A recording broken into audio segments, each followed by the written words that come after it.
आमर यही प्रोग्रामटी बा कार्यक्रम तालीम कार्यक्रमटी दीर्घ 8 दिन में भी चली 17 तारीख 25 तारीख पर्यंत प्राय पाखापाखि 90 रु अधिक छात्री +3 फर्स्ट ईयर छात्री मान ट्रेनिंग देते आम ट्रेनर मास्टर ट्रेनर सुनील पल्ली और संयोजिका मैडम आमर गीतांजलि पंचायत मैडम से सहयोग करते पिला माने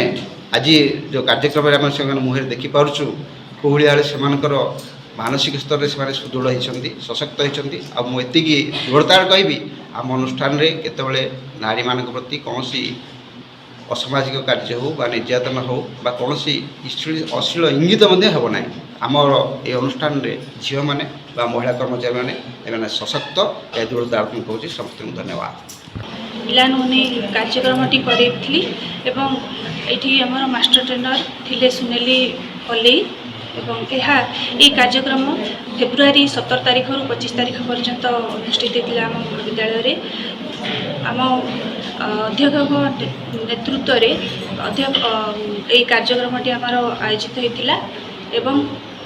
यही कार्यक्रम द्वारा जो आमर छात्री माने किभली निजको आत्मसुरक्षा लाभ करें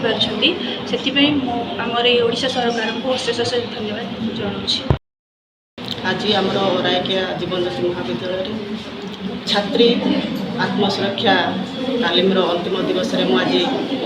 भाव तो निश्चित भाव महिला मान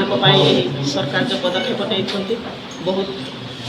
उचित पदक्षेप एथि नारी मान भविष्य सुरक्षा रही आशा कर धन्यवाद।